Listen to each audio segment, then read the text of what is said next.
그때 그 날씨 윤유라입니다. 올해 장마전선 참 게으르죠.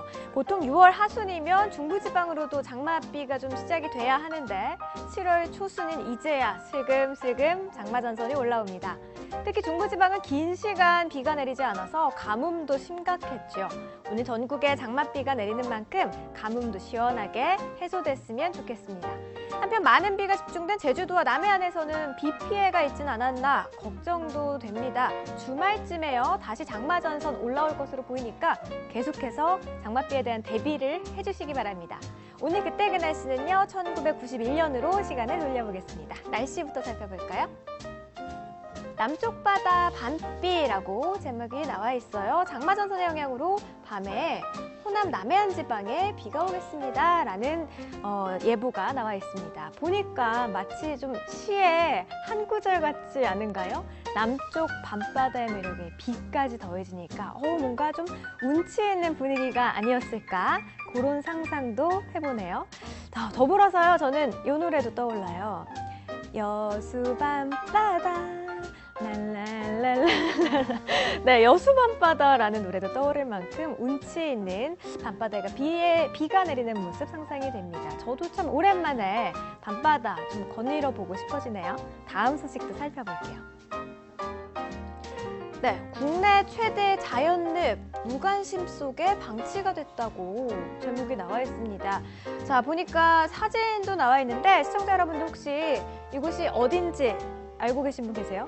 바로 창녕에 위치한 우포늪이라고 합니다. 한반도에도 이런 곳이 있었나 하고 의아해하신 분들도 아마 계실 텐데요. 이런 습지는 생태계 보고로 불린 만큼 생태학적 측면에서 매우 보존 가치가 뛰어난 곳입니다. 하지만 인근 공장과 마을에서 나오는 오염물질로 인해서 빠르게 훼손이 되어가고 있다라고 기사에서는 전하고 있습니다. 개발과 보존의 갈림길에서 결국 우포늪은 99년 습지보호 지역으로 지정이 되면서 현재는 생태공원으로 다시 태어났습니다. 전체가 하나의 거대한 생태박물관이다라고 해도 될 만큼 다양한 볼거리를 자랑한다고 하는데요. 올 여름 휴가 우포늪으로 한번 가보시는 건 어떨까요? 다음 소식도 볼게요. 네, 이번에는 화산 폭발 소식인데요. 필리핀 화산 폭발 지구온난화를 둔화시킨다라고 나와 있습니다. 보니까요, 아산화가스 안개 만들어서 태양빛 반사. 앞으로 3, 4년 동안 화씨 0.5도 떨어질 듯.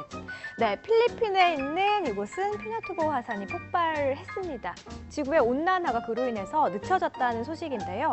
화산 활동이 지구 온난화를 늦췄다. 이 사실 참 흥미롭죠. 화산 폭발로 생긴 아산화가스 안개가요, 지구 대기에 퍼지게 되면서 태양열을 반사하는 것을 그런 역할을, 거울 역할을 했다고 합니다. 그 여파가 3, 4년 정도 이어질 것으로 예상을 했으니까 화산 폭발의 위력이 정말 어마어마했다는 사실을 새삼 깨닫게 해줍니다. 다음 소식도 살펴보겠습니다. 네, 안타까운 소식이죠. 대구 개구리잡이 어린이 실종 100일째라고 나와 있어요. 개구리 소년이라고 불렸었죠. 근처 산으로 개구리를 잡으러 떠난 또래 친구들 그 5명이 사라져버린 전대 미문의 사건이 발생한 지 100일째가 되었던 날이었습니다. 하지만 단서 하나 찾지 못했다는 기사 내용인데요. 아들을 찾기 위해서 직장까지 그만둔 이 아버지의 사연이 참 마음 아프게 다가옵니다. 결국 이 아이들은 사건 발생 이후 11년 만이죠. 2002년에 싸늘한 주검으로 발견이 됐습니다. 범인의 흔적도 찾지 못하면서 결국 영구미제 사건으로 남게 됐죠. 우리나라에서 한 해 실종되는 어린이의 숫자 자그마치 2만 명 정도에 이른다고 합니다.